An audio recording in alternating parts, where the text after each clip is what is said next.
Hello बच्चों, good morning. और सब ठीक पढ़ रहे हैं ना सब लोग? ठीक है। आज हम एक नया लेक्चर बच्चों स्टार्ट कर रहे हैं। पहले भी मैं लॉरेंज फोर्स बता चुका हूँ, फिर मैं लॉरेंज फोर्स बता रहा हूँ। ज़रा ध्यान से देखिएगा आप, है ना।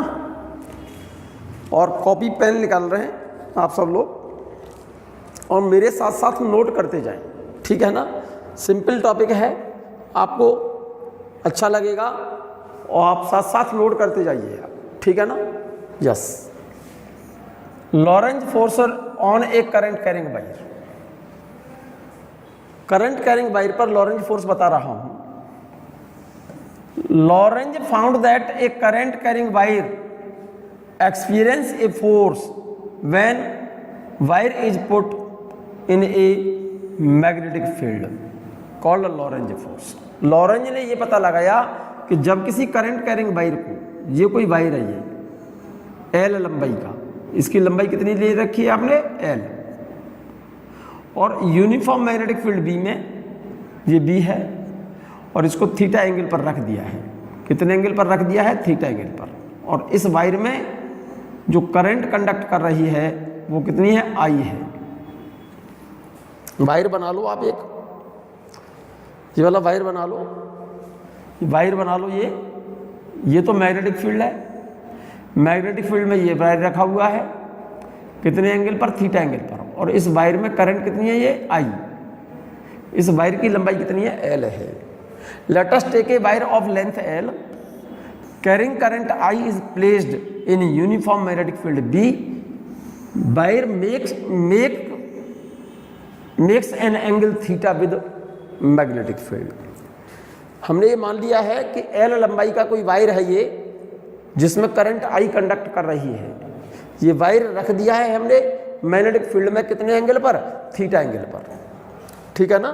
तो इस वायर में जो करंट होगी, करंट आई, करंट के लिए फॉर्मूला जानते होंगे आप, आई इज इक्वल टू, मैंने फॉर्मूला लिख दिया है, D Q upon D T. Current in the wire I, rate of flow of charge D Q upon D T. मान लो डी क्यू चार्ज पर, क्या बेटा? Let D F Lorentz force is act on a moving charge D Q. अगर D Q charge move कर रहा है, motion में है, तो उस पर लॉरेंज फोर्स डी एफ मैंने माना है, तो डी एफ की वैल्यू क्या होगी? According to Lorentz force, Lorentz force का फॉर्मूला क्या था? डी क्यू चार्ज पर लगने वाला फोर्स डी एफ, तो डी एफ बराबर Q V B sine theta. Formula पढ़ा था ना, तो मैंने लिख दिया है वेक्टर फॉर्म में इसको, डी एफ बराबर डी क्यू। इस चार्ज पर फोर्स लिया है D F, D Q charge पर फोर्स लिया है डी एफ, तो D F equal to D Q into V cross B. ध्यान आ रहा है ना। अगर कोई charge particle uniform magnetic field B में है, मैंने पढ़ाया था आपको, देखो ये कोई मैग्नेटिक फील्ड है, और इस मैग्नेटिक फील्ड बी में कोई charge particle Q V velocity से थीटा एंगल पर एंटर करे, तो इस पार्टिकल पर लगने वाला फोर्स एफ के लिए फॉर्मूला बताया था मैंने, Q V B sine theta. ध्यान है, इसको वेक्टर फॉर्म में कैसे लिख सकते हैं मेरे बच्चे? Q charge particle V velocity से चल रहा हो मैग्नेटिक फील्ड बी में थीटा एंगल पर, तो उस पर लगने वाला फोर्स होता है एफ बराबर Q V B sine theta. Vector form में लिखेंगे तो मेरे बच्चे क्यू चार्ज पार्टिकल पर लगने वाला फोर्स वेक्टर फॉर्म में वी क्रॉस बी लिखेंगे, वी क्रॉस बी, ठीक है। तो यहां पर तो क्यू चार्ज पर लगने वाला force F, V cross B लिखा है। यहां पर डी क्यू चार्ज पर लगने वाला फोर्स डी एफ, तो डी एफ बराबर चार्ज की जगह पर मैंने डी क्यू लिख दिया, वी क्रॉस बी, ठीक है ना। डी क्यू ये क्या चीज है? वेलोसिटी। वेलोसिटी बराबर होता है डिस्प्लेसमेंट अपॉन टाइम। मैंने v की जगह पर dl अपॉन dt लिख दिया है, क्रॉस b। इस dt को मैंने q के नीचे लिख दिया, dq upon dt, dl cross b। ये rate of flow of charge, ये क्या हो गई? करंट हो गई, is equal to dq upon dt की जगह पर मैंने लिख दिया है i dl क्रॉस b, ठीक है ना। तो फॉर्मूला आ गया, फोर्स डी क्यू चार्ज पर लगने वाला force D F equal to I dl cross b। तो ये फोर्स आया है कितनी लंबाई पर, dl लंबाई पर। dl क्रॉस b दो वेक्टरों का क्रॉस प्रोडक्ट है बच्चों, इतना। dl क्रॉस b को लिख सकता हूं मैं dl b sin theta. a cross b जैसे आप लिखते हैं ना, a cross b equal to ab sin theta लिखते हो, ध्यान आ रहा है ना, मैग्नीट्यूड है इसका ये। सिमिलरली इस फॉर्मूले से मैंने dl क्रॉस b को क्या लिख दिया है, dl b sin थीटा। सो dl लंबाई पर, this is the force on small length dl। ये जो फोर्स है कितनी लंबाई के वायर पर है, dl लंबाई पर, और हमें चाहिए l लंबाई पर फोर्स। किस पर, l लंबाई पर। सो force on length l of the straight line wire, f इसको इंटीग्रेट कर दो, तो f इक्वल टू, इसको इंटीग्रेशन कर दिया df की वैल्यू लिख दो, ये वाली, यहां से ये वाली वैल्यू हटाओ और इस जगह पर लिख दो, तो क्या हो गया, i b sin थीटा तो कांस्टेंट है, i b sin theta integration dl, 1 का इंटीग्रेशन l के रिगार्ड में क्या हो जाएगा, l, तो फॉर्मूला आ जाएगा i b l sin theta.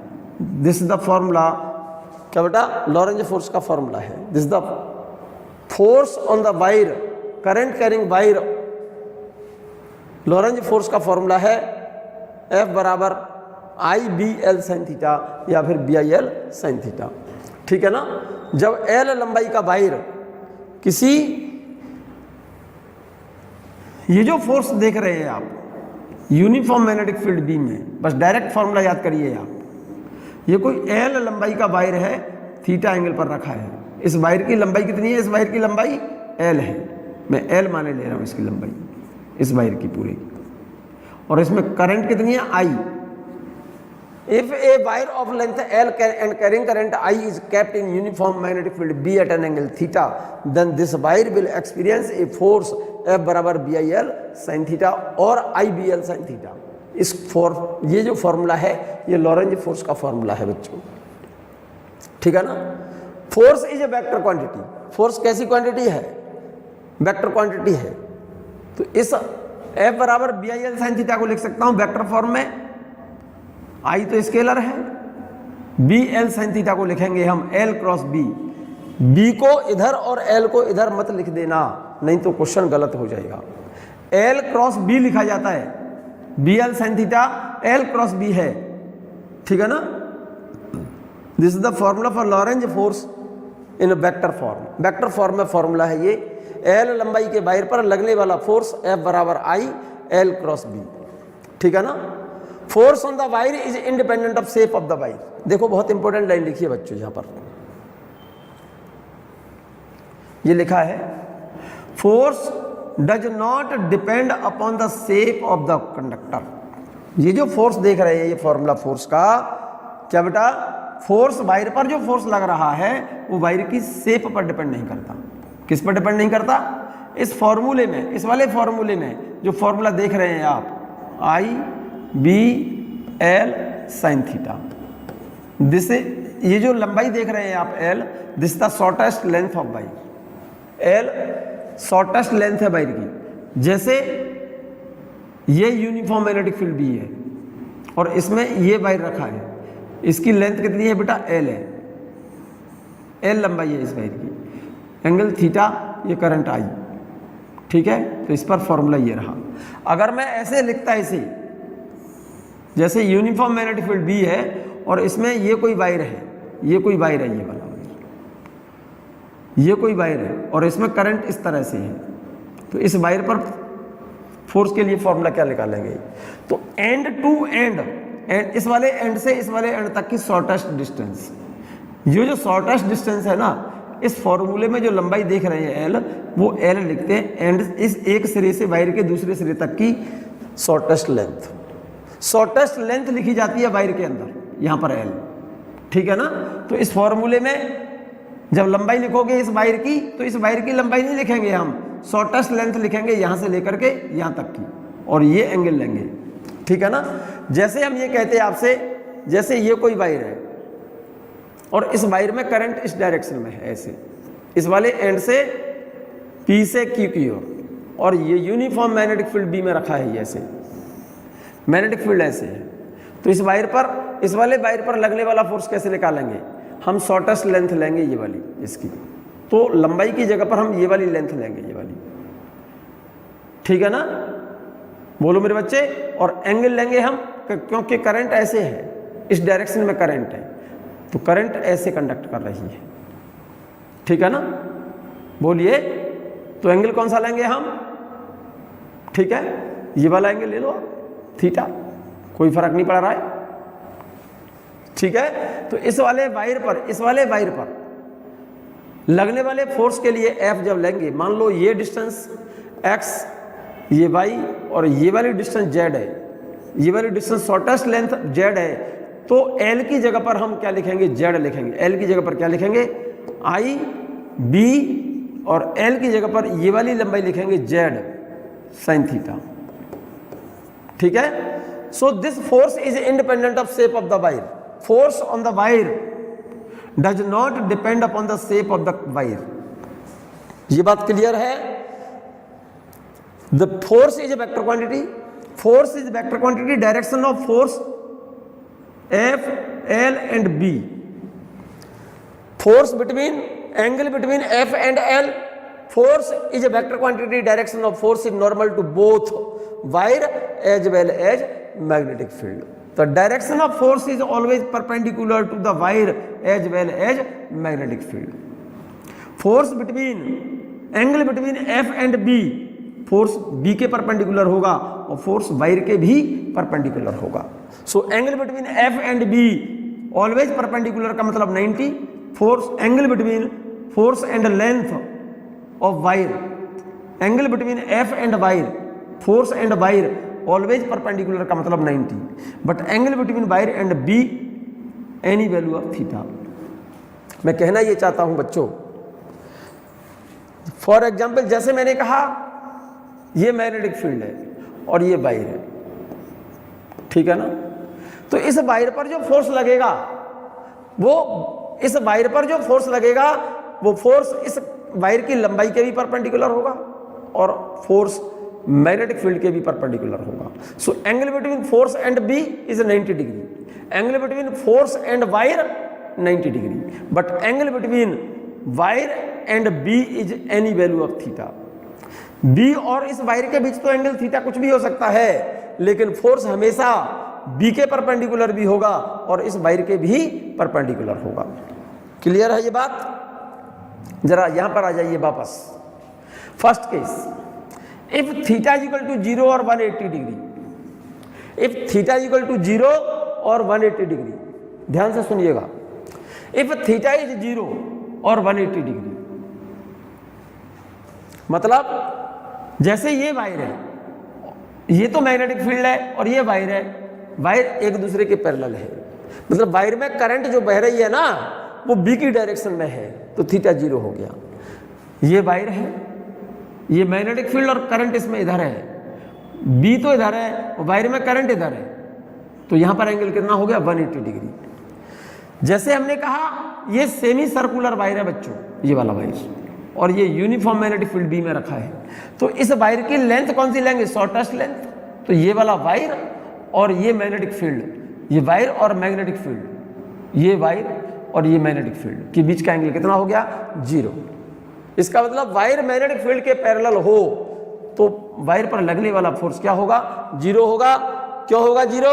क्योंकि यहां पर थीटा, क्योंकि फॉर्मूला लगता है F बराबर BIL साइन थीटा, तो यहां पर थीटा कितना है? 0। साइन 0 की वैल्यू 0, साइन 180 की वैल्यू 0, तो वायर पर फोर्स क्या होगा? 0 होगा। फॉर एग्जाम्पल मैं ऐसे कहूंगा आपसे, जैसे ये मैग्नेटिक फील्ड है और ये वायर है, तो यहां पर थीटा कितना हो गया? 0 हो गया, तो फोर्स कितना होगा? 0। ये मैग्नेटिक फील्ड, ये वायर, इसमें करंट इधर है, यहां पर थीटा कितना हो गया? 180 डिग्री, और थीटा 180 हो, साइन 180 की वैल्यू क्या होती है मेरे बच्चे? 0, तो इस वायर पर फोर्स क्या हो गया? 0 हो गया। Second case, if theta equal to 90, theta equal to 90, जैसे ये वायर है, ये रहा वायर और ये मैग्नेटिक फील्ड, करंट इसमें ये रही, एंगल कितना हो गया? अरे भाई अलग से बना देता हूं, ये बी और ये वायर है, ये वाला वायर है, इसमें करंट ये रही, एंगल कितना हो गया 90 डिग्री। या फिर हम ऐसे कहें, ध्यान दीजिए मेरी बात पर, वायर ये रहा, ये तो मैग्नेटिक फील्ड है, ये वायर है, इसमें करंट या तो ऊपर है या फिर नीचे, थीटा तो 90 ही हुआ मेरे ख्याल से। ये बात क्लियर हो पा रही है आप लोगों को? इफ थीटा इक्वल टू 90, इस केस में भी इस वायर पर मैक्सिमम फोर्स होगा, क्योंकि साइन 90 की वैल्यू 1 होती है, तो F बराबर BIL साइन 90 की value 1, this force is maximum. Clear है? यहां पर एक डेफिनेशन लिखी है छोटी सी बच्चों, मैग्नेटिक फील्ड B की। इस पॉइंट को जरा ध्यान से देखना, आप ध्यान से देखिएगा इस पॉइंट को, जल्दबाजी ना करें आप, ठीक है ना, बड़े आराम से। जैसे कोई wire uniform magnetic field B में वायर के परपेंडिकुलर रखा है 90 डिग्री पर, और इस वायर की लंबाई मान लो 1 मीटर है, इस वायर की लंबाई, इस वायर में कंडक्ट होने वाली करंट 1 एम्पियर, और इस वायर पर जो फोर्स लग रहा है वो मान लो 1 न्यूटन है।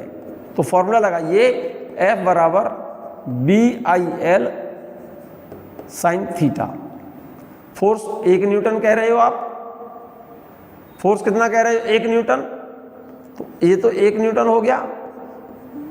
B की डेफिनेशन दे रहा हूं, I की वैल्यू 1 एम्पियर, लंबाई कितनी है 1 मीटर, थीटा की वैल्यू कितनी है 90, साइन 90 का मान 1, तो B इक्वल टू क्या हो जाएगा 1 newton per ampere metre, ampere metre, और Tesla,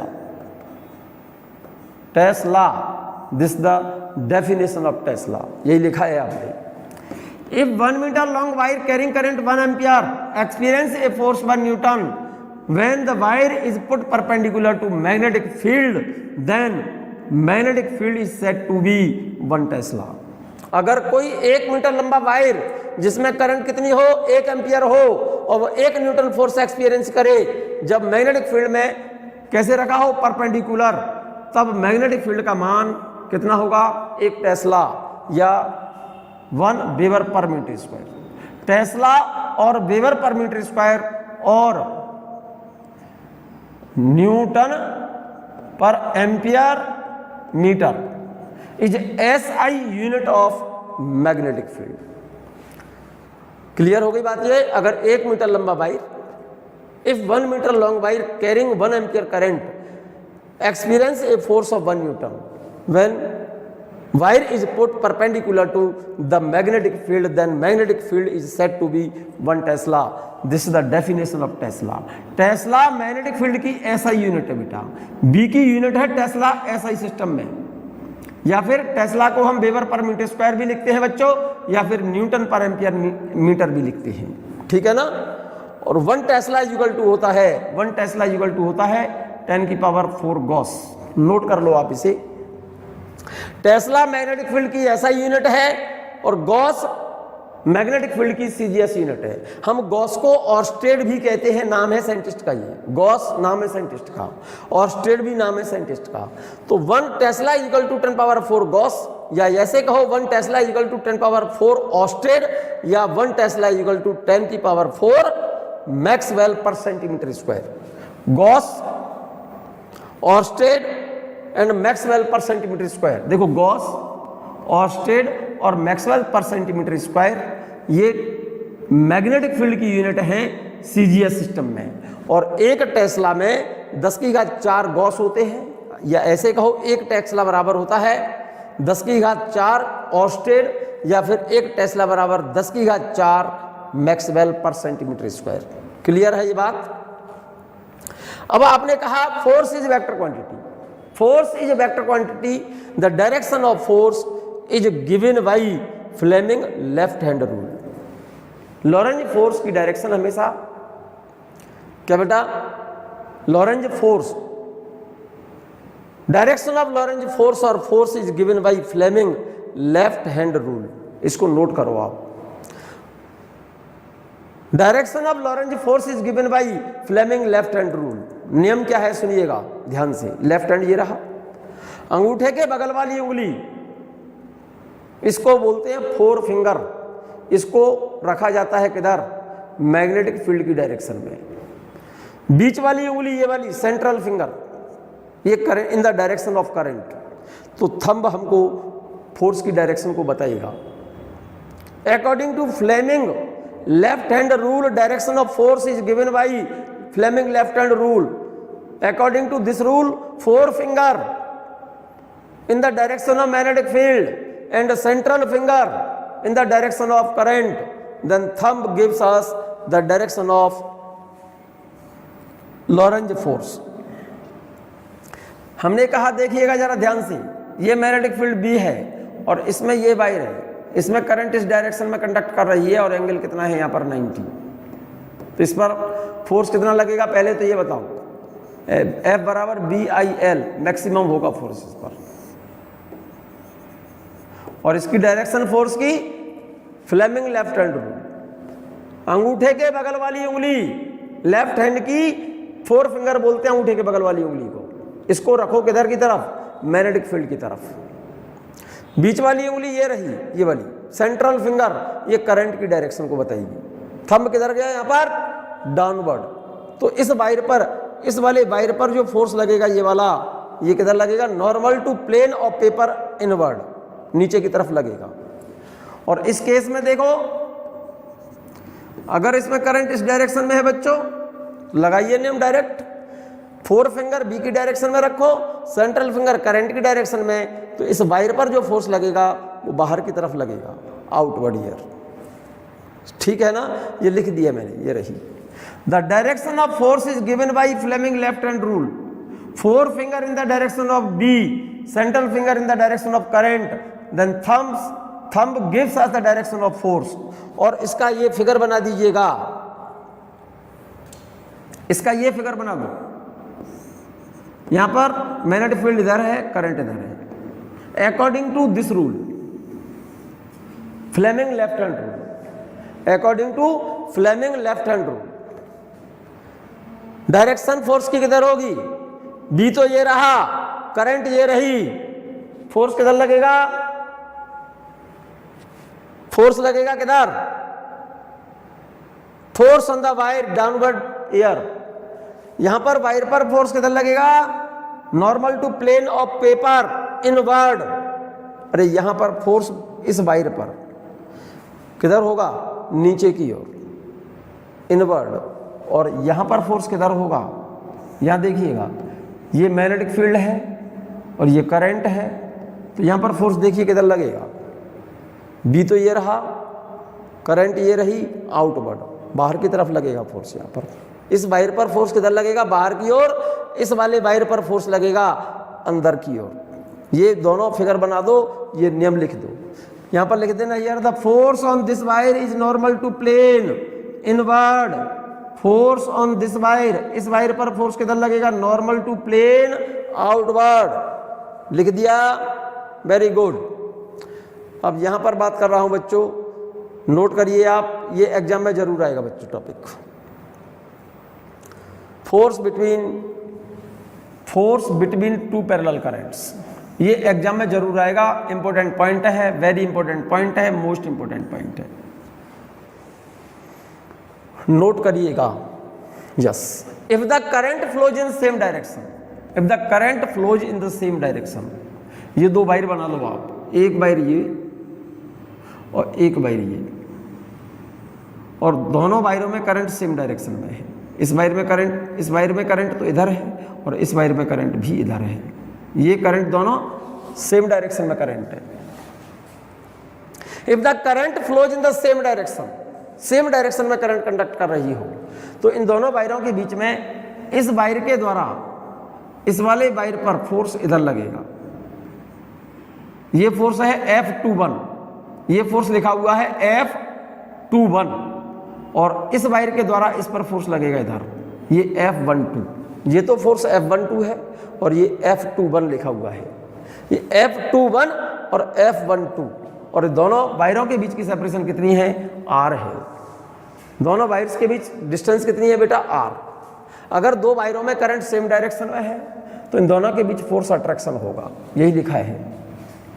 if the current flows in same direction, एक ही डायरेक्शन में करंट बह रही है, तब दोनों के बीच फोर्स कैसा लगेगा?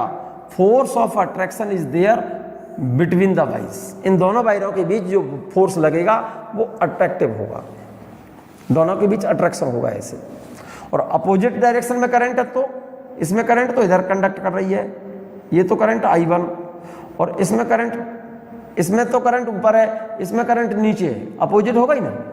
तो ये वाला वायर इस पर फोर्स लगाएगा इधर F21, और ये वाला वायर फोर्स लगाएगा इस पर इधर F12। ये फोर्स रिपल्सिव है, ये फोर्स अट्रैक्टिव। अगर करंट सेम डायरेक्शन में होती है तो अट्रैक्शन होता है, और करंट अपोजिट डायरेक्शन में है, इसमें करंट ऊपर, इसमें करंट नीचे, तो फोर्स रिपल्सिव होता है। यहां पर लिखा है मेरे, if the current flows in same direction then force of attraction is there between the wires, both the wires always experience equal and opposite forces whether the current are equal or not। ये important बहुत बात लिखिए बच्चों, both the wires always experience equal and opposite forces whether the current are equal or not। कहना ये चाहता है कि जैसे ये वायर है, इसमें करंट आई मान लो 5 एम्पियर है, ये वाला वायर इसमें करंट I1 और इसमें करंट I2, इसमें मान लो करंट 10 एम्पियर है, मान जाओ, ठीक है ना। तो ये वाला वायर इस वायर पर इस डायरेक्शन में फोर्स लगाएगा attraction, force on second wire exerted by first. Second wire पर लग रहा है फोर्स, पहले वायर, पहला वाला वायर लगा रहा है F21, और ये वाला वायर इस पर फोर्स इधर लगाएगा, ये फोर्स F12, ये F21 और F12। ये वाला वायर इस पर जितना फोर्स लगाएगा उतना ही ये वायर इस पर फोर्स लगाएगा, मतलब F12 और F21 दोनों फोर्स इक्वल और अपोजिट होंगे। ये इस डायरेक्शन में है, ये इस डायरेक्शन में, अपोजिट तो है। ये वाला वायर इस पर जितना फोर्स लगाएगा ये वायर इस पर उतना ही फोर्स लगाएगा। दोनों फोर्स मैग्नीट्यूड में बराबर होंगे और डायरेक्शन में अपोजिट होंगे, चाहे ये करंट दोनों इक्वल हो या फिर अनइक्वल हो। दोनों में करंट बराबर कंडक्ट करे या फिर बराबर कंडक्ट ना करे। जैसे इसमें 5 एम्पियर, इसमें 10 एम्पियर, तो ये वाला वायर 5 एम्पियर वाला वायर 10 एम्पियर वाले वायर पर जितना फोर्स लगाएगा उतना ही फोर्स 10 एम्पियर वाला वायर 5 एम्पियर वाले पर लगाएगा। मतलब दोनों में करंट बराबर बराबर हो तब भी ये दोनों फोर्स बराबर होंगे, और दोनों में करंट अनइक्वल हो तब भी ये फोर्स दोनों बराबर होंगे। इसका मतलब इन दोनों फोर्सेस का रेशियो 1:1 होगा। ये बात क्लियर है? ये बात क्लियर है। इसीलिए लाइन लिख दी है आपने, force the wires always experience equal and opposite forces whether the current are equal or not. एक और इंपॉर्टेंट पॉइंट बच्चों, the magnetic field decreases in between the wires. क्या बोला? The magnetic field decreases in between the wires and increases on the outer side. जब दोनों वायरों में current same direction में है, जैसे इसमें करंट इधर है और इसमें करंट इधर है, इन बिटवीन द वायर्स, इन दोनों वायरों के बीच में कहीं पर किसी कोई पॉइंट ले लिया मैंने यहां, और एक पॉइंट ले लिया मैंने आउटसाइड यहां पर क्यू। तो इस पॉइंट पर इन between the wires magnetic field increase, decrease और एंड आउटर साइड इंक्रीज। अगर पॉइंट इन दोनों वायरों के बीच में कहीं भी है तो उस पॉइंट पर मैग्नेटिक फील्ड घटेगा, इन between the wires magnetic field घटेगा। अगर करंट दोनों में सेम डायरेक्शन में है, जैसे इस पॉइंट पर मैग्नेटिक फील्ड निकालना है मुझे, इस पॉइंट पर इस वायर के कारण, तो इस वायर के कारण इस पॉइंट पर मैग्नेटिक फील्ड किधर होगा? मैग्नेटिक फील्ड D2 करंट, ध्यान आ रहा है? करंट के कारण मैग्नेटिक फील्ड की डायरेक्शन के लिए फॉर्मूला लगाते हैं, right hand palm rule, thumb in the direction of current, और जिस पॉइंट पर बी निकालना है उधर की तरफ फिंगर्स ओपन कर दो, तो ये हथेली है ना, ये बी की डायरेक्शन को बताती है। तो इस वायर के कारण इस पॉइंट पर बी किधर होगा? नीचे। बी इस I1 के कारण पॉइंट पी पर जो बी होगा, B1 वो नीचे होगा। B1 यहाँ पर जो होगा वो किधर होगा, नीचे होगा। B1 इस वाले वायर के कारण है मैग्नेटिक फील्ड है इस पॉइंट पर, और इस पॉइंट पर इस वायर के कारण करंट, इस करंट की वजह से यहाँ पर B निकालो, वो किधर होगा, थंब तो ये रहा, देखिए जरा गौर से, थंब, और ये पॉइंट की तरफ उंगलियां खोल दी तो हथेली किधर आ रही है, बाहर की तरफ, तो इस वायर के कारण यहाँ पर B किधर होगा, ऊपर। तो इस पॉइंट पर B 2 हो गए, B2 तो किधर है, ऊपर की ओर, और इस वायर के कारण B1 किधर है, नीचे की ओर। तो इस पॉइंट पर रिजल्टेंट मैग्नेटिक फील्ड जब निकालोगे तो क्या करोगे, एक तो डाउनवर्ड है एक अपवर्ड है, तो क्या करेगा, रिजल्टेंट कैसे निकलेगा, एक तो मैग्नेटिक फील्ड डाउनवर्ड है यहाँ पर और एक मैग्नेटिक फील्ड अपवर्ड है, तो रिजल्टेंट इन दोनों को सब्ट्रैक्ट करके निकालोगे ना। सब्ट्रैक्ट का मतलब क्या हो गया, घट गया, ठीक है नहीं। So magnetic field in between the wires decrease but outer side increase. बाहर पॉइंट अगर ले रहे हैं इन दोनों वायरों से तो बाहर की तरफ मैग्नेटिक फील्ड इन वायरों के कारण बढ़ेगा। कारण उसका, जैसे इस वायर के कारण इस पॉइंट पर भी लेंगे हम, तो ये में करंट किधर है, ऊपर, पॉइंट ये रहा, तो इस वायर के कारण B नीचे और इसके कारण B नीचे, तो इस पॉइंट पर इन दोनों वायरों के कारण इस पॉइंट पर B1 किधर आया, नीचे, और B2 किधर आया, इस वायर के कारण B नीचे आएगा। तो इस पॉइंट पर दो मैग्नेटिक फील्ड हो गए दोनों सेम डायरेक्शन में, तो इन दोनों को ऐड करेंगे यहाँ पर, तो यहाँ पर तो दोनों ऐड होंगे तो इंक्रीज हो जाएगा। तो यहाँ पर एक मैग्नेटिक फील्ड ऊपर है, नीचे है, और एक मैग्नेटिक फील्ड किधर है, ऊपर, तो यहाँ पर मैग्नेटिक फील्ड घटेगा।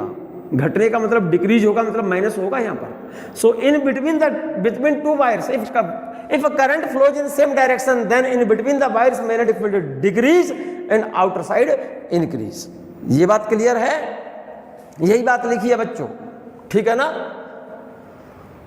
फिर से समझ लो, if the current flows in the same direction में करंट है, the force of attraction is there between the wires but both the wires always experience equal and opposite forces whether the current are equal or not। The magnetic field decreases in between the wires, इन वायरों के बीच में magnetic field घटेगा, and increases on outer side if equal current flows in both the wires। if equal current flows in both the wires, अगर इन दोनों वायरों में current equal होती, जैसे इसमें 10 ampere और इसमें 10 एम्पियर, तो एग्जैक्ट मिडिल पर क्या हो जाता, B0, तो B = 0 exactly in between, exactly in the middle. Exactly in the middle का मतलब अगर इन दोनों वायरों में करंट इक्वल है, जैसे ये वायर ये रहा, ये वायर ये रहा, इसमें मान लो 10 एम्पियर करंट है I1 और इसमें करंट I2 भी 10 एम्पियर है बच्चों। तो जस्ट मिडिल पर, एग्जैक्ट मिडिल पर, मिडिल का मतलब जैसे मान लो ये डिस्टेंस पूरी दोनों वायरों के बीच की 2 मीटर है, तो इस वायर से 1 मीटर की दूरी पर और इस वायर के 1 मीटर की दूरी पर मिडिल पॉइंट हो गया ना। तो इस मिडिल पॉइंट पर इस करंट के कारण B जितना नीचे होगा, इस करंट के कारण इस मिडिल पॉइंट पर उतना ही B ऊपर होगा। तो यहां पर नेट मैग्नेटिक फील्ड क्या हो जाएगा, 0। क्लियर हो गई बात ये। If the current flows in opposite direction, if the current flows in opposite direction, अगर करंट सेम डायरेक्शन में है बच्चों तो अट्रैक्शन होगा। both the wires will always experience equal and opposite forces whether the current are equal or not। in between the wires magnetic field decrease but outside increase। if equal current flows in the wire then exactly in the middle B become 0। Clear है। if the current flows in opposite direction, अगर दो wire में current opposite direction में है, एक में तो current ऊपर है एक में करंट नीचे, तो दोनों फोर्स कौन से होंगे, रिपल्सिव होगा। If current flows in opposite direction then force of repulsion is there between the wires. Magnetic field increases in between the wires and decreases on the outer side. अगर current opposite direction में है बच्चों, एक में current ऊपर गई एक में करंट नीचे, तो in between the wires magnetic field increase.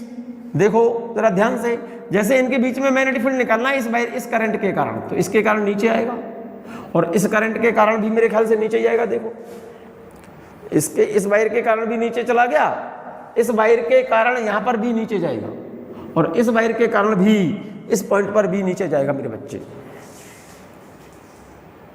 ठीक है ना। तो दोनों का magnetic field between the wires किधर चला गया, नीचे, तो दोनों ऐड हो जाएंगे। तो in between the wires magnetic field increase but outer side decrease. Clear है। Let us take two long wire carrying current I1 and I2। हमने दो वायर लिए हैं ये वाले, एक में करंट I1 है, एक में current I2, and separated at distance R। दो वायर लिए हैं हमने, एक में करंट I1 है, एक में करंट I2 है, दोनों के बीच की सेपरेशन है R। ठीक है ना। Let us take two long wire current carrying current I1 and I2 are placed at a distance R apart. Here each wire is kept in the magnetic field of the other. इस line को note किया जाए बच्चों, यहां पर note किया जाए इस पॉइंट को। क्या लिखा आपने, let us take two long current carrying wire of current I1 and I2 are placed at a distance R apart. दो वायर लिए हैं हमने, दोनों के एक वायर में करंट I1 है, एक में करंट I2 है, दोनों के बीच की सेपरेशन R है। यहां पर दो वायर जो रखे हुए हैं, here each wire is kept in magnetic field of the other, so each wire will experience same force. एक वायर ये रहा, जैसे इसमें करंट I1 है, जरा गौर से देखना, इस वायर से ये डिस्टेंस R मान लिया आपने, यहां पर कोई पॉइंट है, इस वायर से R दूरी पर कोई पॉइंट है, वेरी लॉन्ग वायर बोल रहा हूं मैं, long wire. In case of very long wire, बहुत लंबा वायर है, इन्फिनिटी लॉन्ग वायर है बच्चों। ये इन्फिनिटी लॉन्ग का मतलब है इस वायर की लंबाई के कंपैरिजन में ये डिस्टेंस कम है। तो इस वायर से R डिस्टेंस पर यहां पर मैग्नेटिक फील्ड किधर होगा, नीचे। तो नीचे वाले मैग्नेटिक फील्ड को मैंने क्रॉस से शो कर दिया, और इस वायर के कारण मैग्नेटिक फील्ड यहां पर कितना होगा, V1 μ0/4 पाई 2, इस करंट के कारण बोल रहा हूं, I1 अपॉन ये डिस्टेंस R किधर है, ये डाउनवर्ड। जरा गौर से देखना, यहां पर भी इस वायर के कारण नीचे होगा। इस वायर का मैग्नेटिक फील्ड इस वायर से R दूरी पर हर पॉइंट पर, ध्यान देना मेरी बात पर, ये वाला जो वायर है, ये वायर इस वायर से R दूरी पर है, ये डिस्टेंस R है, ये डिस्टेंस R है, ये डिस्टेंस R है, ये डिस्टेंस R है। हर जगह पर इस वायर की डिस्टेंस इस वाले वायर की इस वायर से डिस्टेंस R है। तो इस जगह पर भी इतना होगा, किधर, डाउनवर्ड। यहां पर भी इतना ही होगा, किधर, डाउनवर्ड। यहां पर भी इतना ही होगा, किधर, डाउनवर्ड। यहां पर भी इतना ही होगा, किधर, डाउनवर्ड। यहां पर भी इतना ही होगा, किधर, डाउनवर्ड। इसका मतलब ये वाला जो वायर है, इस वायर के मैग्नेटिक फील्ड में रखा हुआ है, जो कितना है, μ0/4 पाई 2 I1/R। इस वायर का इतना मैग्नेटिक फील्ड होगा इस वायर के हर एक पॉइंट पर, इस करंट के कारण। अब हम ये कहें कि ये जो करंट I2 है, ऐसे मैग्नेटिक फील्ड में रखा हुआ है ये वायर, जो मैग्नेटिक फील्ड इस वायर के कारण किधर है, डाउनवर्ड है। तो ये इस मैग्नेटिक फील्ड के कारण ये वाला वायर एक फोर्स एक्सपीरियंस करेगा, F बराबर, इस वाले वायर पर करंट कितनी है, इसमें कितनी करंट है, I2 पर I2 की L लंबाई पर, L लेंथ माने ले रहा हूं इस वायर की कोई भी पर्टिकुलर लेंथ, मैंने ये वाली लेंथ मैंने L मान ली है। I2 के कारण I2 पर I2 की L लंबाई पर V1 के कारण फोर्स लगेगा, I2L V1 साइन थीटा, और थीटा यहां पर कितना होगा मेरे बच्चे, 90। देखो ये जो फोर्स लग रहा है सेकंड वायर पर है, कौन लगा रहा है, पहला वाला वायर। तो सेकंड वायर पर है फोर्स, तो सेकंड वायर की तो करंट लूंगा, और सेकंड वायर की L लंबाई पर फोर्स देख रहा हूं, कौन लगा रहा है, पहले वाला वायर। पहले वायर का मैग्नेटिक फील्ड लगाएगा, और पहले वाले वायर का मैग्नेटिक फील्ड कितना है, इतना, ये वैल्यू यहां रख दो।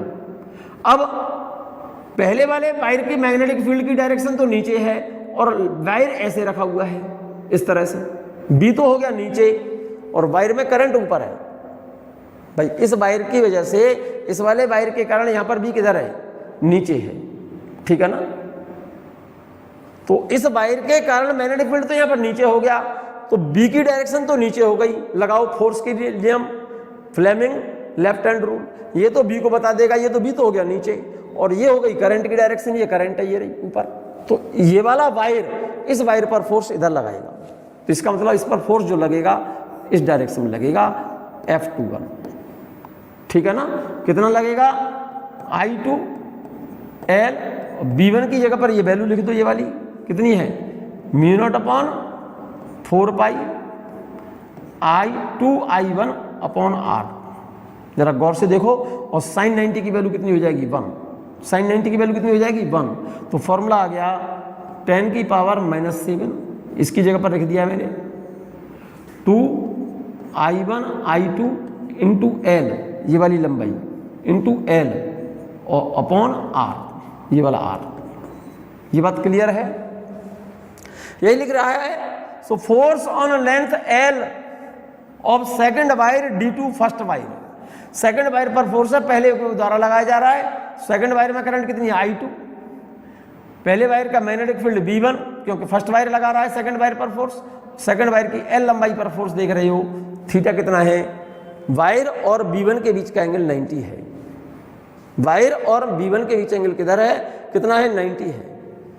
I2 ये रहा, B1 लिख दिया μ0/4π 2I1/R, और ये L और sin 90 की वैल्यू 1, तो फॉर्मूला निकल आया μ0/4π 2I1I2L/R, इसकी वैल्यू हो गई 10⁻⁻7। तो फॉर्मूला निकल आया मेरे बच्चे, force on second wire exerted by first 10⁻⁷ 2I1I2L/R। ये फर्स्ट के द्वारा सेकंड पर इतना फोर्स लग रहा है। फिर से समझ लो, समझना चाहो तो फिर से देखो, force on the length, force on the L length of second wire, force on the L length L of the second wire due to first wire. तो पहले वायर की जो करंट है उसका तो लेंगे मैग्नेटिक फील्ड, इस वायर की करंट के कारण हम लेंगे सेकंड वायर पर, इस वाले वायर की L लंबाई पर फोर्स चाहिए ना, तो इस वायर के कारण इससे R डिस्टेंस पर मैग्नेटिक फील्ड यहां पर किधर हो गया नीचे, कितना होगा B1 μ0/4π 2I1/R, ये किधर हो गया downward year.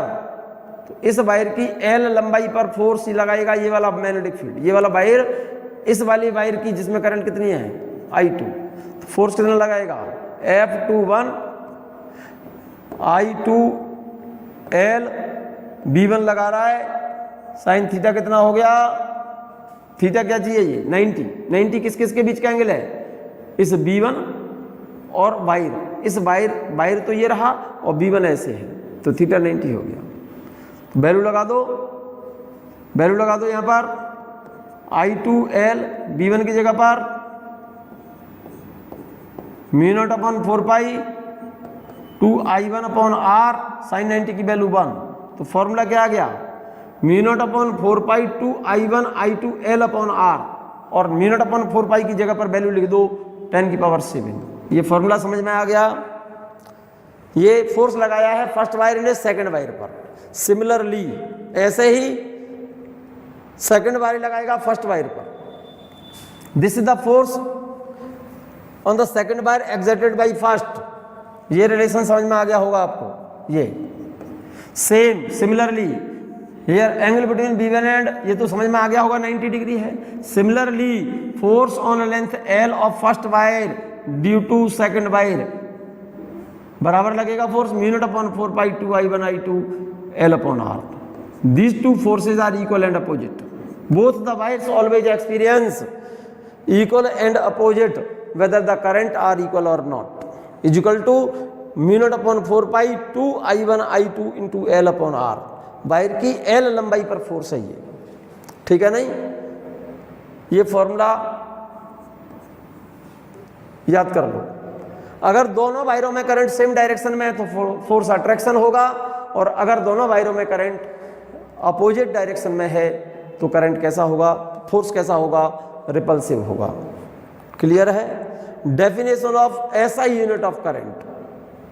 Definition of SI unit of current, current की एसआई यूनिट होती है मेरे बच्चे ampere.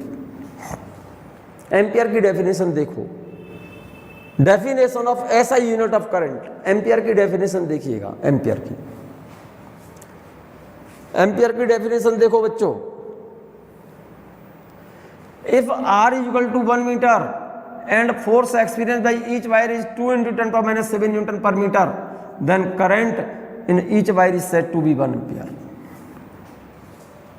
If two very long parallel wire placed in air or in a vacuum 1 meter apart distance and they are attract or repel each other with a force of 2 into 10 power minus 7 Newton per meter, then current in each wire is said to be 1 ampere. इसको note कर लो, ये exam में definition आती है अगर आप board का exam देंगे तो, ठीक है ना, इसको नोट कर लो आप। दो ये वायर है, इस वायर में करंट I1 बराबर I, इस वायर में करंट I2 बराबर I, दोनों में करंट सेम डायरेक्शन में है या फिर अपोजिट डायरेक्शन में है। दो वायर एक दूसरे से मान लो 1 मीटर की दूरी पर रखे हैं और हर एक वायर की 1 मीटर लंबाई पर F12 और F21 दोनों पर ये वाला फोर्स और ये वाला फोर्स कितना है 2 into 10 power minus 7 न्यूटन पर मीटर का मतलब 1 मीटर लंबाई पर लगने वाला force 2 into 10 power minus 7 Newton हो, तब हर एक वायर में जो करंट होगी आई वो 1 एम्पियर होगी। यही लिखा है, if two very long parallel wires placed in air और vacuum 1 metre apart distance and they are attract or repel each other with a force of 2 into 10 power minus 7 Newton per meter, then current in each wire is said to be 1 ampere. दो wire air में या vacuum में 1 metre की दूरी पर रखे हों और हर एक वायर की 1 मीटर लंबाई पर लगने वाला force 2 into 10 power minus 7 Newton हो, तो हर एक वायर में करंट जो कंडक्ट करेगी 1 एम्पियर होगी। ये डेफिनेशन है एम्पियर की। एक छोटा सा क्वेश्चन बोल रहा हूं मैं आपसे, एक छोटा सा क्वेश्चन बोल रहा हूं बच्चों, ये आप नोट कीजिएगा। देखो बड़ा अच्छा सा क्वेश्चन है, प्यारा सा क्वेश्चन है, मजेदार क्वेश्चन है। ये सर्किट डायग्राम बनाओ पहले आप, ये सर्किट डायग्राम बनाओ। ये कोई वायर है, ये वाला कोई रेजिस्टेंस वायर है, ये वाला, ये वायर देख रहे हैं ना, ये वाला वायर, और ये बैटरी है और इस बैटरी से एक वायर लगाए यहाँ पर और एक लगाए मैंने यहाँ पर और बैटरी का स्विच ऑन कर दें। तो क्वेश्चन मेरा ये है, इन दोनों वायरों के बीच फोर्स कैसा होगा, अट्रैक्टिव या रिपल्सिव। और यही दो वायर इसी बैटरी से एक वायर ये पैरेलल में लगे हैं। ये दोनों वायर सीरीज में है और ये दोनों वायर पैरेलल में है। तो इन दोनों केसेस में किसमें फोर्स अट्रैक्टिव होगा और किसमें फोर्स रिपल्सिव होगा, सोचो। जैसे ही यहाँ से की क्लोज करेंगे तो तुरंत यहाँ से करंट ऐसे चलेगी, ऐसे। तो इसमें तो करंट आ गई है ऐसे बच्चों, और इधर से चल करके इसमें करंट गई है ऐसे। तो ये करंट देखो जरा कैसी है, अपोजिट डायरेक्शन में या सेम डायरेक्शन में है। तो मेरे ख्याल से ये करंट तो अपोजिट डायरेक्शन में है। तो ये वायर, जब वायरों में करंट अपोजिट डायरेक्शन में हो तो वायर रिपेल होते हैं। तो इन दोनों वायरों के बीच तो फोर्स रिपल्सन होगा। और यहाँ पर ये चलने वाली करंट, जैसे ही सर्किट क्लोज करोगे तो ये चलने वाली करंट यहाँ से ये चली जाएगी इधर और ये आ जाएगी इधर। ये करंट सेम डायरेक्शन में है, तो यहाँ पर तो होगा अट्रैक्शन, यहाँ पर होगा रिपल्सन। यही लिखा है बेटे। क्वेश्चन ये है, what becomes the resultant shape of flexible wires AB and CD, AB and CD, AB and CD when key K1 and K2 are closed. इस केस में की को क्लोज कर दें और इस केस में की को क्लोज कर दें तो फ्लेक्सिबल वायर है ये दोनों AB और CD, ठीक है। नहीं तो इनकी शेप में क्या अंतर आएगा। तो ये तो क्या हो जाएंगे, रिपेल होंगे, दूर दूर जाएंगे। ये क्या होंगे, अट्रैक्ट होंगे, पास पास आ जाएंगे। When key K1 is closed, K1 और वो K2, K1 is closed then wire AB and CD comes in series. So current in opposite direction each these wires should repel each other. ये wire क्या करेंगे, ये दोनों wire तो repel करेंगे। और सेकंड केस में K2 को ओपन कर क्लोज कर देंगे तो व्हेन की K2 इज क्लोज्ड, इस वाली की को क्लोज कर दें, इस की को क्लोज कर दें, तो इन दोनों वायरों में करंट, दोनों वायर पैरेलल में होंगे तो दोनों करंट कैसी हो जाएगी, सेम डायरेक्शन में हो जाएगी। If key K2 is closed then both the wires come in parallel and carry current in same direction so they will repel each other. ये दोनों वायर तो जैसे ही की को क्लोज करेंगे K1 को, ये दोनों वायर तो सीरीज में आएंगे, दोनों में करंट अपोजिट हो गई तो रिपेल करेंगे। कि K2 को क्लोज कर देंगे, दोनों वायर पैरेलल में आ जाएंगे, दोनों में करंट सेम डायरेक्शन में हो जाएगी। और जब करंट सेम डायरेक्शन में होगी तो क्या होंगे, अट्रैक्ट होंगे। ये बात क्लियर है। अगला पॉइंट नोट किया जाइए, बहुत इंपॉर्टेंट नोट लिखा हुआ है बच्चों, ये बहुत बेहतरीन और बहुत काम का नोट लिखा हुआ है। एक चार्ज पार्टिकल Q1 बनाइए मेरे साथ साथ, ये चार्ज पार्टिकल Q1 है और एक चार्ज पार्टिकल ये वाला Q2 है, ये वाला मैं यहां पर अलग से बनाई दे रहा हूं। एक चार्ज पार्टिकल Q1 और एक चार्ज पार्टिकल Q2, ये वाला ये Q2 है। और ये दोनों पार्टिकल ये इधर चल रहा है V1 वेलोसिटी से, ये इधर चल रहा है V2 वेलोसिटी से, और दोनों के बीच की सेपरेशन बेटे R है। तो जरा गौर से देखो, ये प्लस का चार्ज है, ये भी प्लस का चार्ज है, मान जाओ आप दोनों प्लस प्लस के हैं, ठीक है ना। तो इन दोनों के बीच फोर्स, इलेक्ट्रिकल फोर्स कैसा होगा, अट्रैक्टिव या रिपल्सिव, दोनों प्लस प्लस के हैं तो ये वाला पार्टिकल तो इस पर फोर्स लगाएगा इधर इलेक्ट्रिकल फोर्स, और ये पार्टिकल इस पर फोर्स लगाएगा इधर इलेक्ट्रिकल फोर्स। कितना लगाएगा इलेक्ट्रिकल फोर्स का फॉर्मूला क्या होता है, इलेक्ट्रिकल फोर्स का फॉर्मूला होता है 9 × 10⁹ Q1 Q2 R², ठीक है ना। अब क्योंकि ये चार्ज पार्टिकल प्लस का है, ये इधर जा रहा है, तो इस प्लस के चार्ज पार्टिकल के इधर चलने से करंट इधर ही होगी I1। ये भी प्लस का है, ये भी इधर जा रहा है, तो इसके कारण भी करंट इधर होगी I2। करंट अगर सेम डायरेक्शन में होती है तो मैग्नेटिक अट्रैक्शन होता ही है। यहाँ पर ये मैग्नेटिक फोर्स लगेगा, कैसा होगा, अट्रैक्टिव होगा। जरा गौर से देखना, दो पैरेलल चार्ज पार्टिकल के बीच में मैग्नेटिक फोर्स अगर सेम डायरेक्शन में करंट है तो मैग्नेटिक फोर्स कैसा होगा, अट्रैक्टिव। और मैग्नेटिक फोर्स के लिए फॉर्मूला टू पैरेलल चार्ज के लिए नोट कर लीजिए, 10⁻⁷ Q1 Q2 V1 V2 upon R²। ये तो इतना तो लगेगा, इनके बीच में मैग्नेटिक फोर्स तो अट्रैक्टिव होगा, ये तो मैग्नेटिक फोर्स है, ये तो अट्रैक्टिव होगा।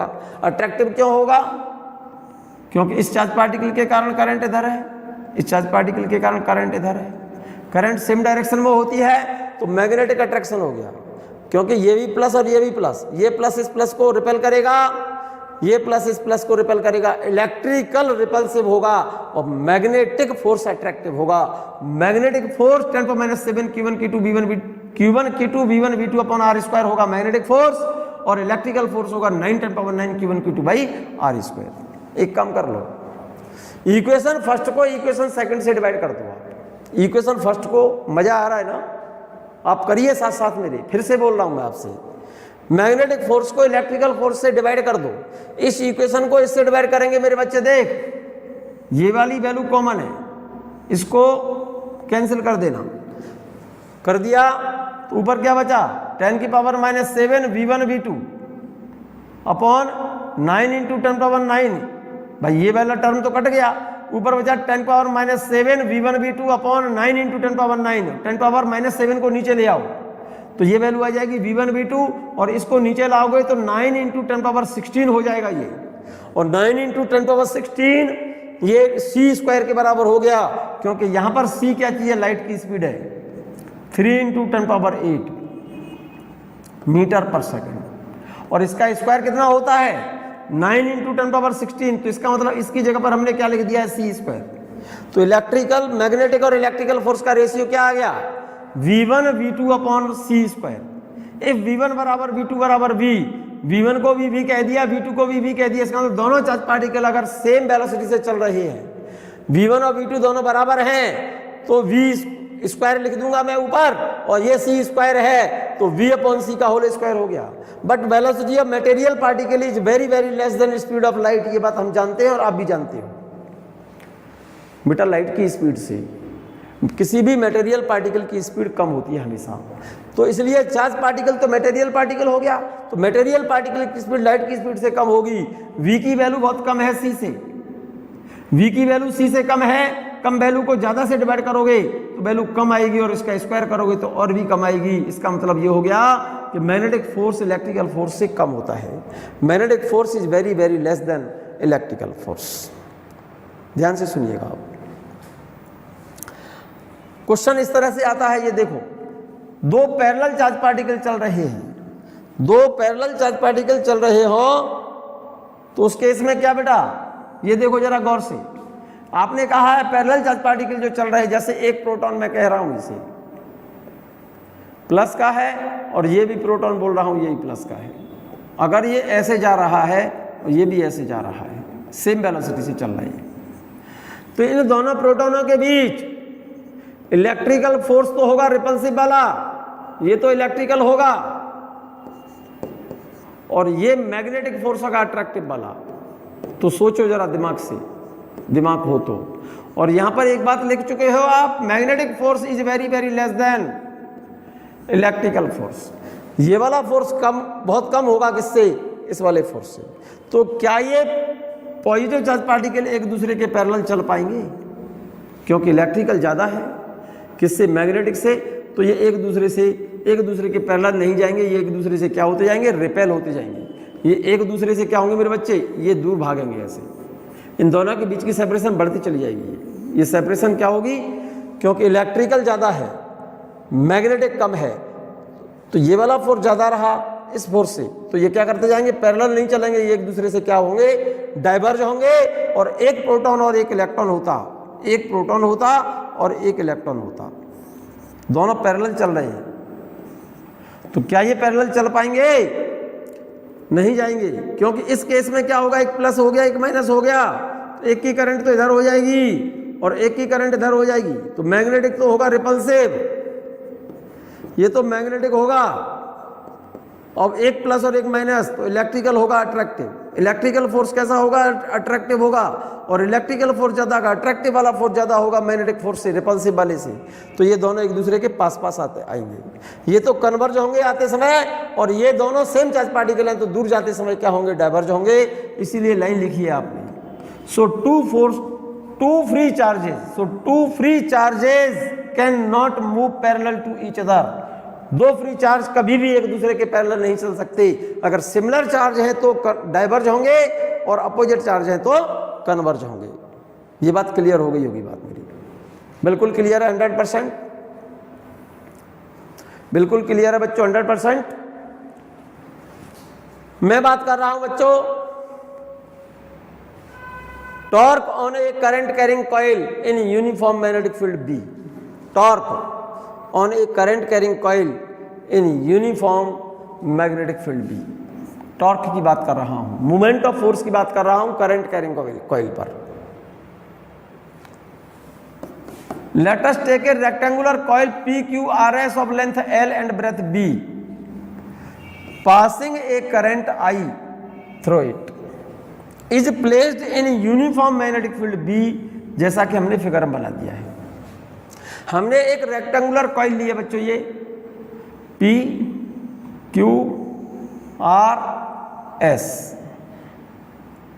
ये कोई करंट कैरिंग कॉइल है, ये वाली कोई, जिसमें करंट कितनी है I, ये वाली, बना लो फिगर। और हमने ये मान लिया है कि ये यूनिफॉर्म मैग्नेटिक फील्ड है ये वाला, और इस मैग्नेटिक फील्ड में रखी है ये कॉइल। फिगर बना लीजिए पहले। Let us take a rectangular coil PQRS of length L and breadth B and carrying current I is kept in uniform magnetic field B as shown in figure. Figure बना लीजिए, बनाइए figure, बना लिया, very good. ये कहानी तो लिख दोगे। Let us take a rectangular coil PQRS of length L and breadth B and carrying current I is placed in uniform magnetic field B as shown in figure. Figure बना देना, बना दिया। तो जरा गौर से देखो बच्चों, ये तो मैग्नेटिक फील्ड है, ध्यान से सुनना मेरी बात को। मैग्नेटिक फील्ड में ये वाली साइड और ये वाली साइड तो परपेंडिकुलर है, और ये वाली साइड और ये साइड मैग्नेटिक फील्ड के पैरेलल है। भाई ये वाली साइड देखो, इसकी लंबाई कितनी है, बी। ये बी लंबाई तो है ना इसकी, यहाँ से यहाँ तक की दूरी। तो ये वाली साइड बी के पैरेलल है, करंट इसमें है, और ये वाली साइड भी करंट बी के क्या है, एंटी पैरेलल है। तो ये वाली साइड और ये वाली साइड बी के पैरेलल रखी हुई है। और जब यूनिफॉर्म मैग्नेटिक फील्ड बी में कोई वायर ऐसे रखा हो जिसमें करंट ऐसे है, तो इसमें फोर्स कितना लगेगा इस वायर पर, 0। मैग्नेटिक फील्ड ऐसे और करंट इसमें ऐसे हो बच्चों, तब भी इस वायर पर फोर्स 0 होगा। तो मैं कहना ये चाहता हूं side P S and Q R is parallel to B, so force on the side P S and Q R is 0। तो इस वाली साइड पर और इस वाली साइड पर कोई फोर्स नहीं लगेगा, ये तो पक्की बात हो गई। दूसरी बात देखिएगा, side P Q and S R is normal to B, B इस डायरेक्शन में है और ये वाली साइड इसके परपेंडिकुलर है, ये साइड, ये और ये दोनों साइड बी के परपेंडिकुलर है।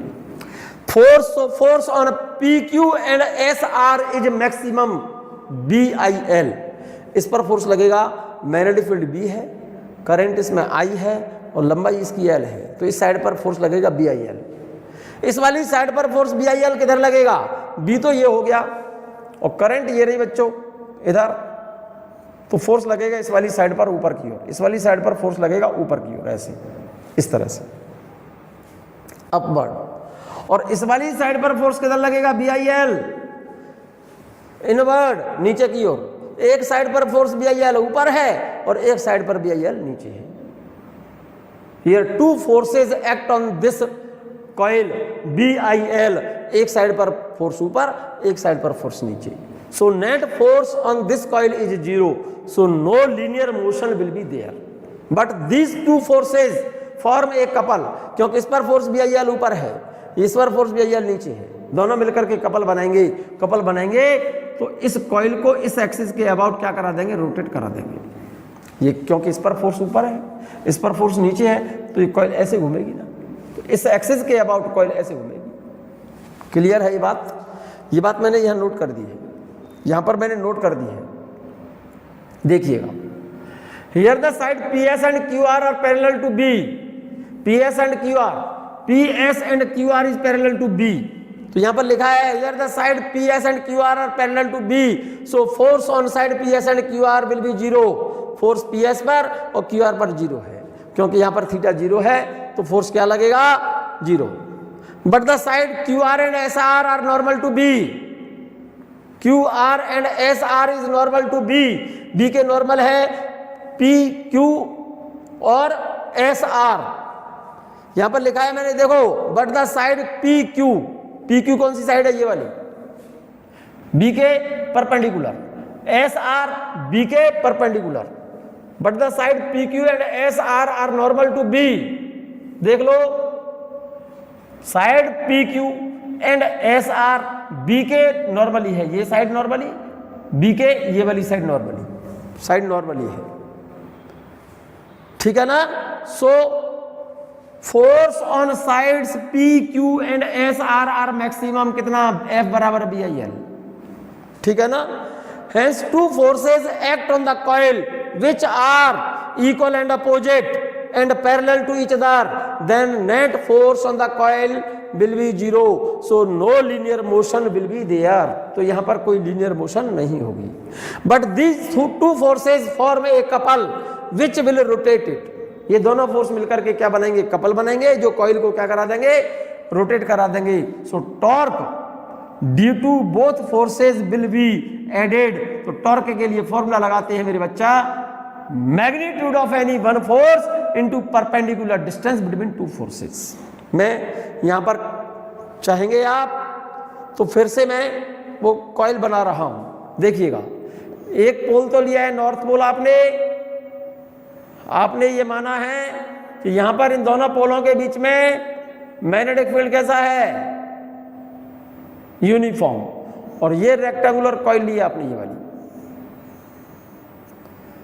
P Q R S, और इसमें करंट ऐसे है, और B की डायरेक्शन आपने ये शो की है, ये B है। सो force on side PS and QR is 0 because these two sides PS and QR are parallel to B, but side PQ and SR is normal to B, so force on side PQ and SR is maximum is equal to BIL, but force on this coil, इस वाली coil पर जो force लग रहे हैं, एक force तो BIL ऊपर और एक नीचे, तो net force on the coil is 0, so no linear motion will be there, but these two forces form a couple which will rotate it, जो कि कॉइल को क्या करा देंगे, रोटेट करा देंगे। इसलिए इसका टॉर्क क्या होगा, टॉर्क का फॉर्मूला क्या होगा, magnitude of any one force.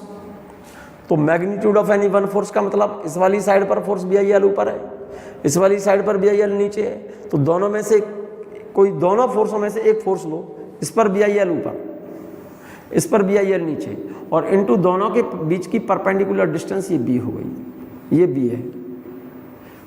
Perpendicular distance between two forces, तो एक साइड पर फोर्स कितना है BIL, इनटू परपेंडिकुलर डिस्टेंस कितनी है B, लेंथ इनटू ब्रेथ को मैं लिख सकता हूं इतना एरिया, तो फॉर्मूला हो गया टॉ इक्वल टू BIA, क्योंकि लेंथ इनटू ब्रेथ एरिया लिख दिया है मैंने कॉइल का। अगर कॉइल में नंबर ऑफ टर्न्स n होते, नंबर ऑफ टर्न्स का मतलब इस वायर का एक राउंड है, तो एक, दो राउंड है, दो n टर्न है, तो n का मल्टीप्लाई यहां पर कर दो, तो फॉर्मूला निकल आया आपका टॉ बराबर BINA, B ना, याद कर लो। मजा आया, नोट करिए, फिर तो मजा आया तो नोट करो, टॉ इक्वल टू BINA, और टॉर्क मोमेंट ऑफ फोर्स को बोलते हैं, इसकी यूनिट होती है न्यूटन इनटू मीटर। शर्त यह है, ये फॉर्मूला आपका तभी लगेगा मेरे बच्चे, बहुत होशियारी से सुनिएगा, बहुत ज्यादा होशियारी से सुनिएगा। Here the plane of coil is parallel to B and axis of coil is perpendicular to B। This relation is applicable only when plane of coil is parallel to B और axis of coil is perpendicular to B। यहां पर जैसे ये coil है मेरे बच्चे, यही तो कॉइल है,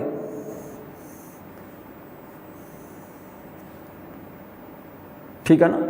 तो जिस प्लेन में रखी हुई है ये कॉइल, पेपर प्लेन पे है,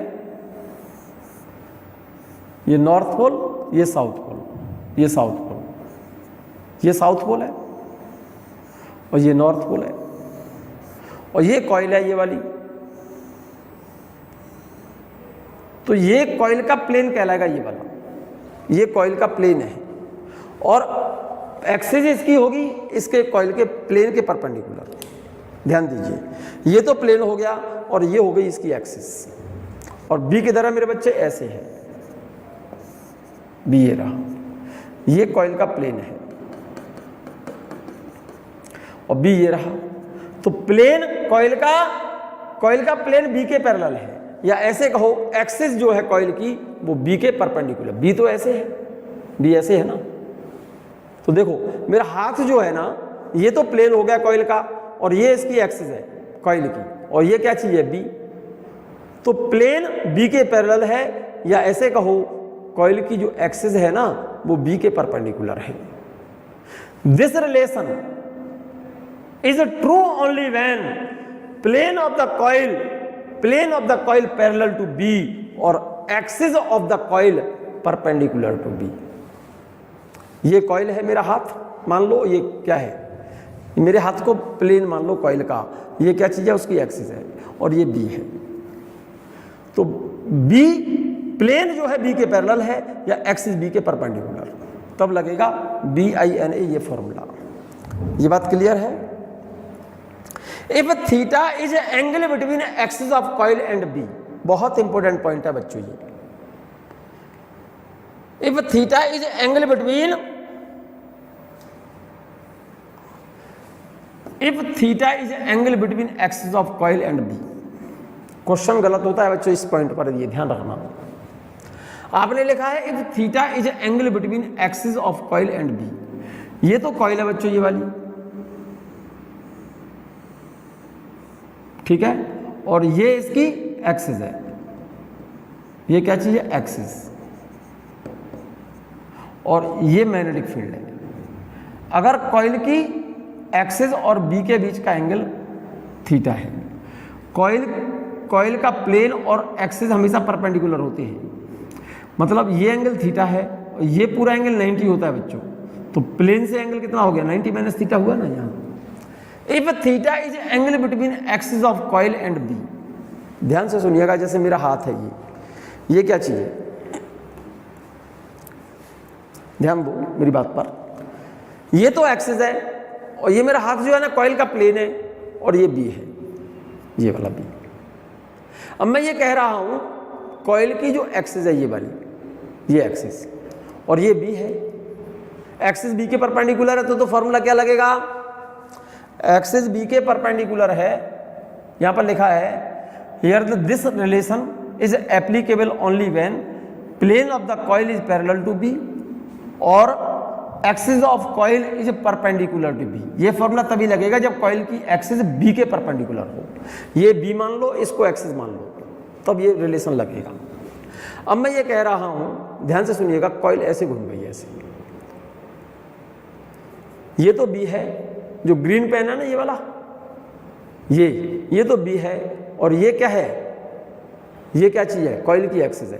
तो देखो जरा, मैं यहां पर इसको पेज दिखा रहा हूं आपको, ये रहा,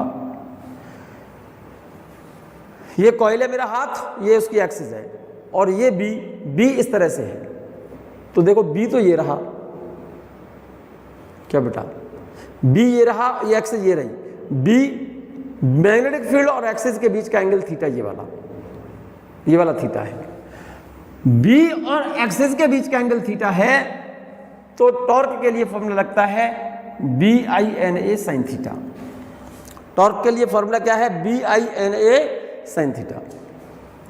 तो टॉर्क लगेगा, अगर कॉइल की एक्सिस बी के साथ थीटा एंगल बनाए तो उस कॉइल पर टॉर्क लगता है। ये तो कॉइल है, कॉइल का प्लेन, और ये इसकी एक्सिस है, ये नोट कर लो, और बी के बीच का एंगल थीटा है। एक्सिस से एंगल लेते हैं हमेशा, ये ध्यान रखना।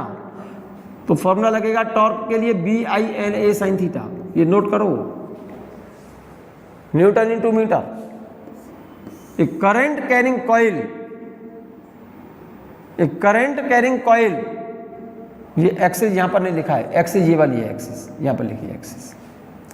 ए current carrying coil behaves as a magnet. Its magnetic dipole movement और magnetic movement is given by the following formula M बराबर नाई NAI। ये मैग्नेटिक डाइपोल मूवमेंट है बच्चों करंट कैरिंग कॉइल का। Current carrying coil behave as a magnet, so its magnetic dipole movement और magnetic movement is given by the relation M बराबर NAI, नाई। N number of turns है, A area है, और I क्या चीज है? करंट। तो एरिया की यूनिट तो हो गई मीटर स्क्वायर, करंट की हो गई मीटर एम्पियर। करंट की यूनिट तो एम्पियर है, एरिया की यूनिट मीटर स्क्वायर है, तो M की यूनिट हो गई एम्पियर मीटर स्क्वायर। M क्या है? ये magnetic dipole movement of current carrying coil, और मैग्नेटिक मूवमेंट बोलते हैं। तो NAI की जगह पर कैपिटल M लिख दो, तो इसकी जगह पर कैपिटल M लिखो, तो क्या बन गया फॉर्मूला? टॉ बराबर MB sin थीटा, टॉ बराबर MB sin theta, newton into metre. Torque is vector quantity, torque is vector quantity, और इसको वेक्टर फॉर्मूला लिखेंगे तो टॉर्क बराबर M क्रॉस B, टॉर्क बराबर M क्रॉस B। जैसे आपने इलेक्ट्रिक फील्ड पोटेंशियल में पढ़ा था, एक फॉर्मूला ध्यान करो आप, मैं यहां पर बोलता हूं इलेक्ट्रिक फील्ड E में कोई इलेक्ट्रिक डाइपोल, एक तो पॉजिटिव चार्ज और एक नेगेटिव चार्ज, इसका डाइपोल मूवमेंट P की डायरेक्शन होती है माइनस से प्लस की तरफ, P और E के बीच का एंगल थीटा है, तो इस टॉर्क डाइपोल पर जो टॉर्क लगता है PE sin थीटा होता है। ध्यान आ गया? टॉर्क वेक्टर क्वांटिटी है, इसको लिखा जाता है P cross E, P cross E। Direction of torque normal to both P and E, angle between torque and P is 90 degree, angle between torque and E 90 degree, but angle between P and E, P और E के बीच का angle कुछ भी हो सकता है, लेकिन जो टॉर्क लगेगा इस पर, इस डाइपोल पर, ये जो टॉर्क लगेगा अलोंग द एक्सिस या तो ऊपर लगेगा या नीचे लगेगा। अगर क्लॉकवाइज रोटेशन है इसकी, ऐसे क्लॉकवाइज रोटेशन है तो नीचे, एंटी क्लॉक रोटेशन होती तो ऊपर। सेम ऐसे ही यहाँ पर तो टॉर्क बराबर PE sin थीटा होता है, यहाँ पर मैग्नेटिक डाइपोल पर टॉर्क होता है MB sin थीटा। यहाँ पर इलेक्ट्रिक डाइपोल मूवमेंट या मैग्नेटिक डाइपोल मूवमेंट या इंटेंसिटी ऑफ इलेक्ट्रिक फील्ड या मैग्नेटिक फील्ड, यहाँ भी sin थीटा, यहाँ भी sin थीटा। तो टॉर्क बराबर होता है यहाँ पर इलेक्ट्रिक में तो टॉर्क बराबर P क्रॉस E और मैग्नेट में टॉर्क बराबर M cross B। Its unit is Newton into meter. The direction of torque is perpendicular to both M and B. So angle between torque and M 90. Angle between torque and B 90 degree. ठीक है ना?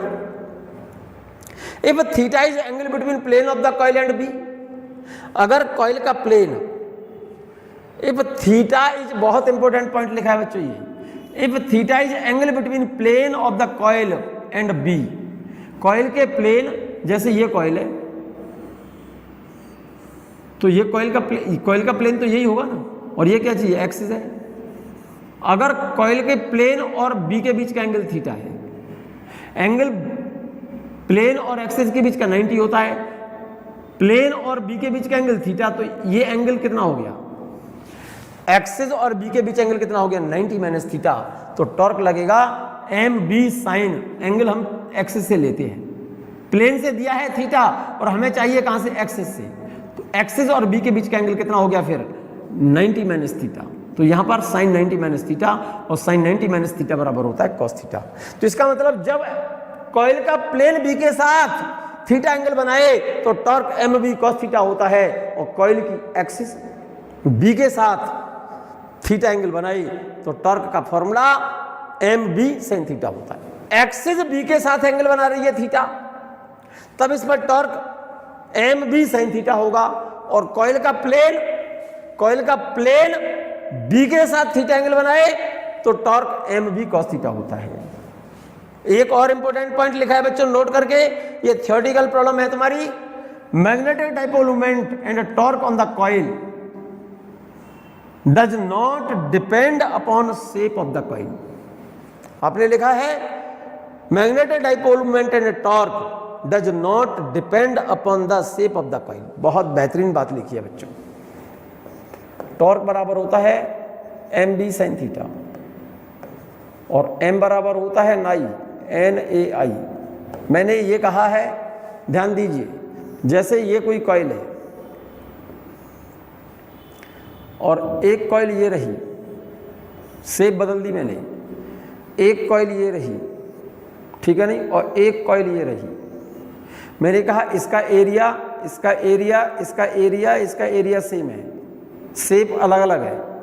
इसमें current I है, इसमें भी current I है, इसमें भी करंट आई है, इसमें भी करंट आई है, और ये कॉइल और ये कॉइल यूनिफॉर्म मैग्नेटिक फील्ड में सेम एंगल पर रखी हुई हैं।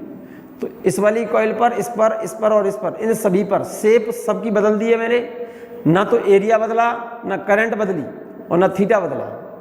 तो इसका मतलब टॉर्क और M का मान भी नहीं बदलेगा। इसका मतलब torque and magnetic dipole movement of coil is independent of shape of the coil. Clear हो गई बात? ये क्लियर हो गई ये बात बच्चों? यहां तक आप वीडियो सुने और इसको नोट करें और इसको रिवाइज करें ठीक से। नेक्स्ट लेक्चर मैं नेक्स्ट वीडियो में एक्सप्लेन करूंगा बच्चों।